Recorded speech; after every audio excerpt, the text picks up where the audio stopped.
Well, hey guys, Chuck, House of Mopar, welcome back. Been gone, been here, but I haven't been on the YouTubing. Had stuff going on. Yeah, so I need to get this motor put together. It's over there. Yeah, last time you saw it, I was painting it. Now it needs only everything else. I got to try to find everything. It's been probably 2-3 months since I looked at that crap. Plus, during my timeline here, we're gonna be doing the getting the vinyl top put on. That's scheduled. Anyway, let me dig this crap out, get you set up. We got only everything to do. We have, of course, the intake's got to go on the balancer, but it's needing to get primed. Build me some.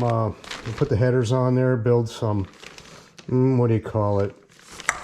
Spark plug wires, and get it down because we're gonna dyno this beach. Cool. All right, here we go. Okay, probably saw this thing the last time you guys saw it. I bet. I had to paint my balancer bolt. Let's see what we have. Where I left off. No mouse nests. Jeez, Chuck. I wonder where all my towels went. All right. All righty. These are the valve covers that were on this thing when I bought it. They cleaned up. I'm not running them because I have others. Let's see what I got under here. Hopefully some rocker arms. Oh yeah. Okay. So when I bought these are 440 source. I probably could have gone somewhere else. It was missing spacers, man. They screwed the pooch. Anyway, let me get these off and the other valve cover, and we'll see what's next. All right, boys, we're in a tedious portion here. I got to shim these rockers so that they center up on the valve stems, and I got about 15 thousandths play in between everything. So far, it's going okay. I have not dropped anything into the engine. Those are pretty good. Problem I'm gonna run into is these guys move, so then you want about 15 thousandths. I got more than that. These are looking beauteous, and let's see how tight that is. Yeah, I just got 15. Anyway, all right. Yep, I think that's okay. So I think this side's done. I'm gonna do that side there, and then we'll start talking about push rods. All right.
The next day.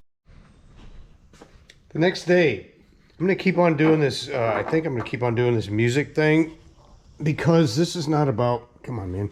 This is not about. Oh crap! It's not about putting this engine together. It's gonna be about the dyno, I guess. I don't know, man. I'm just wanging it all the time. So coming up, we're gonna be. You can see the cam's got plenty of that lube on there. I turned it through twice. As an added bonus, there's top dead center, and my cat, and there's top dead center. That's awesome. Didn't think it would, who knew? But anyway, so next, you want about, a couple threads showing here. About like that, so that the oil through here, and these push rods are hollow, so they're gonna be oiling both ways. Yeah, you wanna get them about there. We'll run this thing through, get this thing lashed, and yeah, we're just going to do the old lash trick like you do with a solid cam.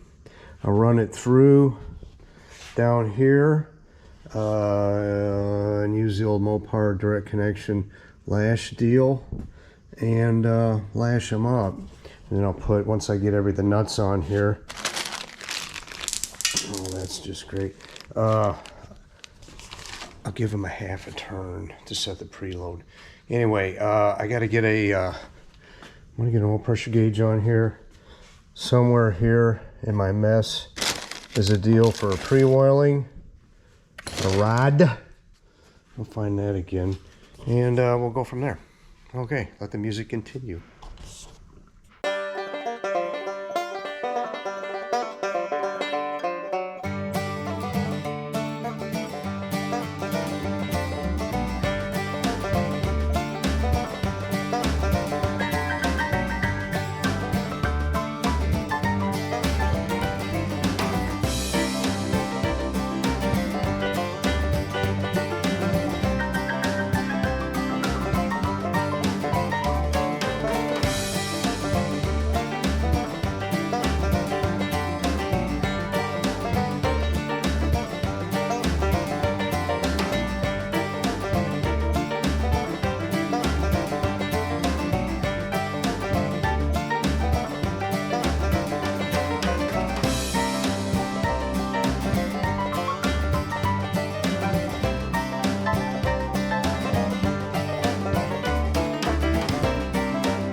Several days later.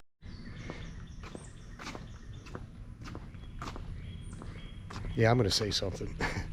Loading the Cornet. Thought maybe you guys want to see it outside. I haven't seen it outside in a while myself. She's getting final top. I've gone ahead and marked everything here, and yeah, so that's the plan. I'm doing that now. Trailer. It's gonna go sit in the trailer for a couple days, week, 2 weeks, I don't know, and then it should be ready to go. But what I didn't count on, power steering pump had or the steering box had oil in it. Yeah, I'm like, what in the hell could possibly be dripping from this car? So boys, here's the deal. I made these, okay, because we're changing this video up. Oh crap, hold on. Yeah, like I said, we're changing the video up a little. It's not the dynos. I envision the dyno being on this one. Way to go, Chuck. So I stole these from Louise and made a pair, and I gotta be honest with you, they look pretty good. But what I ran into trouble with, that I didn't finish all of this, was I need some 90s. I need 4 of them, 2 here and 2 on the other side. So then what I'm gonna do is do like they did from the factory. I can run my thing through there and take it underneath of there. So, and then this one goes right here, okay? Yeah, then they can all run underneath. I suspect I'm gonna need a boot on, who knows? I don't know, man. And the other thing I was gonna do was mock up, put those back, mock up to make sure I didn't hit this. Well, I'd envisioned using these pulleys. These came off of Steve, Super B Steve's car. He went to a Serpentine. Well, they're not gonna work, not even close. That's too bad. Now I gotta find pulleys, yeah. And I don't know what year that pump is, or that bracket. I need to look and see. But, yeah. So, you saw I got her oiled well. I'm at 14 and 34 with the Pertronics. I have no idea what the all-in's gonna be. I need to look that up. I forget this one.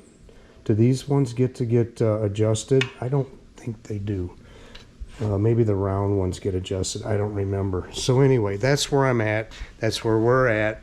It's going to be a minute before I get back to this. I sure do hate leaving this thing sit on this engine stand. It's gotten heavier and heavier. Of course, the 750 quick fuel up there. Yeah, TTI headers.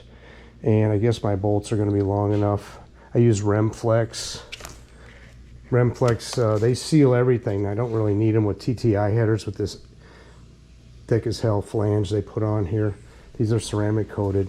Part of the reason for dyno in the thing, because you can, if you break in your cam with ceramic coated and you smoke them, TTI is not going to warranty them. So anyway, I'm going to finish loading up the Cornet into the trailer, and got to go give Louise, I got to put those brackets back on Louise. Let me get them right now. Thelma, the Savoy, she's getting a little bit of points filing here, I think. She's got a miss. Not bad, but she chugs some going down the road. So yeah, I got some weaponry. I'm gonna go do that. So anyway, I think I'll continue doing a little music video thing as we go. So I'll get those plug wires in, and this thing's hanging on the bottom. I'm like, what? Anyway, so making it rock. Yeah, and then we'll go from there. Okay. Several days later. A few days later, yep, it's raining. It's been the wettest year I've seen. Corn's way behind, beans are way behind down here. So what, right? You don't care. But anyway, so I got some stuff. We're gonna get some plugs. I've been saying I needed 90s. I needed straight ones. Okay. You might have figured that out already. So anyway, I'm going to go ahead and set you guys up over here, and we're going to see what's what. I'll probably do one plug wire, maybe, you know, go from there with you guys. Who knows? I also got some parts from 440 Source brackets. That bracket is a 69 and later, and I got pulleys. All right. Okay, here we are. Oh, so this is 14 gauge is what I used. Took some whamming. I just drill a hole and cut slots. 2 dips, a plastic dip. You got to go slow like you saw me do. You got to stir it clearly. But so this is all dry. Now the plastic dip doesn't like playing well with the paint, so this will stay tacky for a long time. Consumer service report. This I didn't realize I probably should have done. It goes on right here and it makes everything nice and pretty. So I'll be making another one of them by myself. This just, I ran up, got this off Louise. So anyway, there's the back of my head. Here's another set of plug wires with straights. Right, yeah. Okay. Let's see how this is gonna work out. Come to dead air. You got a long one. So, it'll be whatever it is, boys. Yeah, I'm planning on taking them like this. If you can see all that. And routing them, I need another straight there.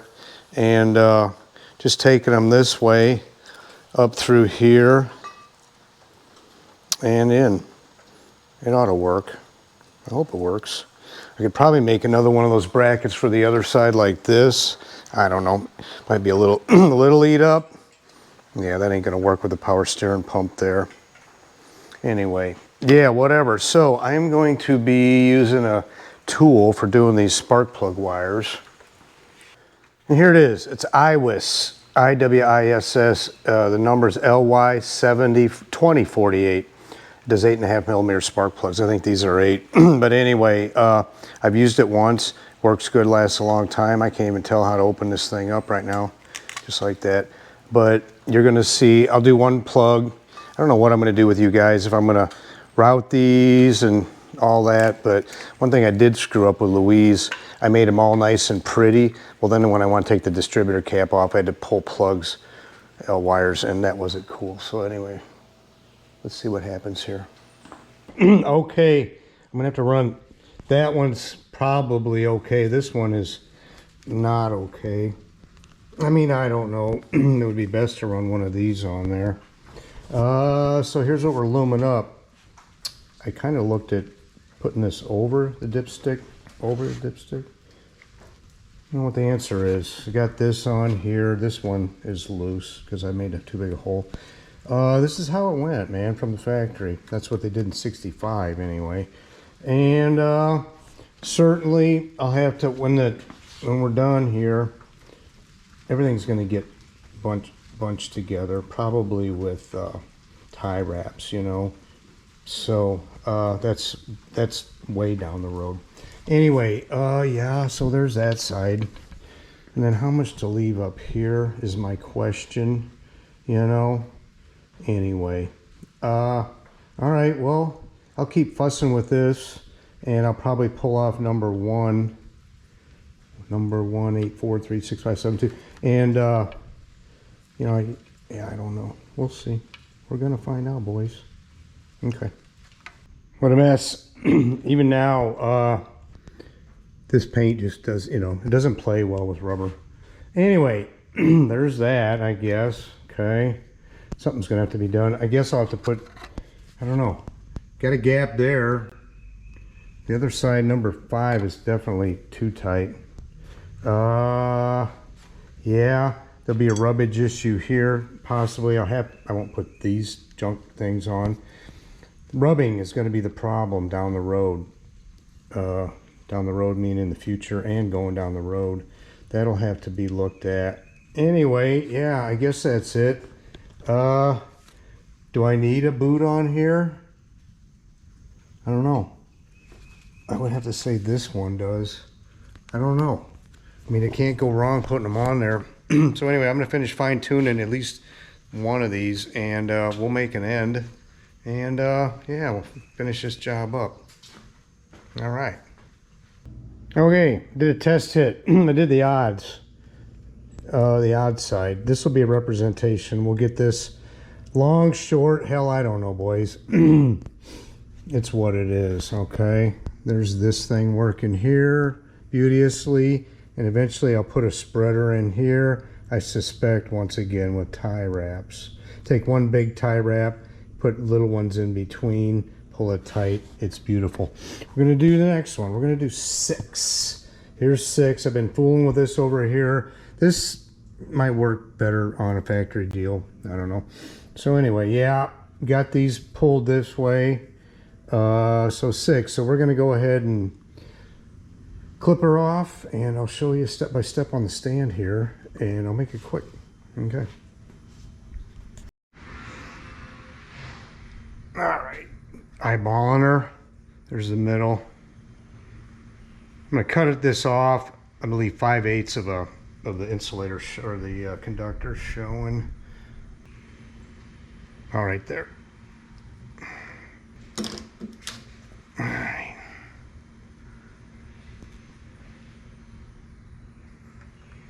Cut this off. Click. Throw that away. Put a little this on here. It's a dielectric. Slide. Push her through. Out she comes. Helps if you bend these guys in a little. Okay. Duh. Started doing the wrong wire. Let's try this again. I was wondering why there was insulation showing. Short memory. All right, like I said, I like to do about 5/8. Get this one here. Good enough. Got a little twisty. There you go. And like I said, it helps to get these guys started. It's kind of how the wire wants to lay right here. So we'll put this guy on here, push the insulator, the conductor in there. That's pretty good right there. Now we take this one, the crimp, and squeeze. You guys can see that very well. It'll crimp it around. Yep. That's worth the money. And there you go. Crimped really nice. Now for the more funness, gotta bend her over. There we go. A little more dielectric. There we go. There's number 6. That's it. There it is, boys.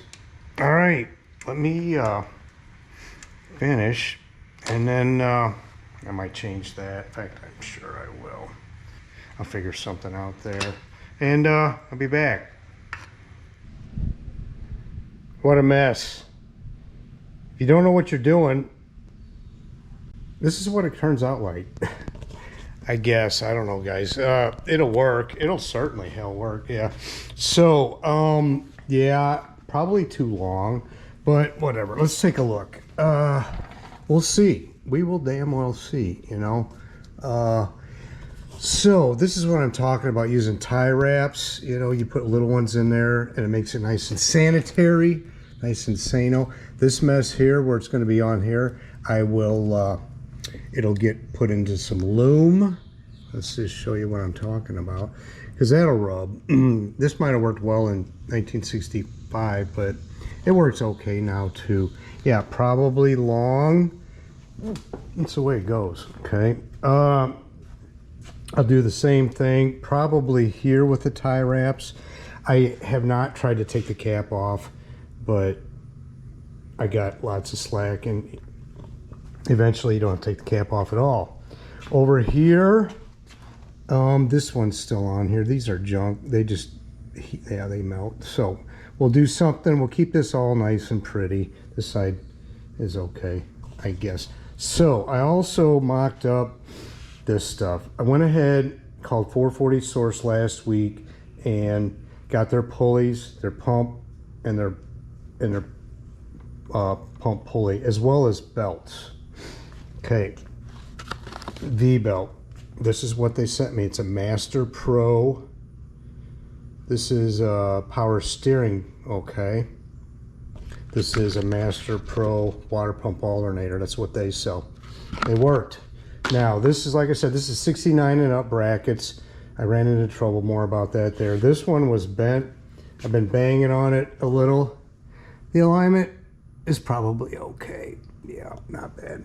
This one here is this style of deal, and so it gets a Woodruff key in there and a nut, and that's pretty damn good. It looks like it might be a little off, almost like you need a spacer back there. Anyway, the problem I ran into, this pump here with these type brackets, this pump comes with these little guys that aren't going to work, because this is, these little guys here, those are 3/8 course. This is 7/16 course all the way around. Kind of cheesed me, because I had to go get some bolts, you know, from the local bolt store. Luckily, we got a really good bolt store close by, but it is Saturday now. Everything's closed. Otherwise, I might have tried to get some to make these work. Don't know why. Just is. Had to space these out because the bolts are too long. They hit the water pump. That is that 440 source high volume pump. They say it will be good. Whatever. So this is with a big pulley up here. We're underdriven a little bit, 90.95%. They say it works good with everything. Of course they would, because they sell it. So yeah, that's that. So I'll be on the phone with them Monday to see why this is supposed to be a Saginaw pump, I'm told. I guess this is a Saginaw pump. It looks different to me. It's different looking. And it certainly has smaller bolts, but those guys know. I'll talk to them and probably get longer bolts for these. Although, you know what the problem was? The bracket hits. Yeah, the bracket hits. So maybe washers, I don't know yet. Anyway, that's that. So anyway, guys, yeah, that's that. When I started this, I thought that I would go ahead and we would be, this would be the dyno one, but that's going to come up next because I had a lot of other stuff to do. And yeah, so whatever. That's that mocked up. So I'll take most of this stuff off and take it to Don's, and we'll put her on the dynamometer. Will be the next video. Anyway, guys, thanks as always for coming along. It appears that I'm back for a while to work on this piece of junk car of mine. Anyway, see you soon. See ya.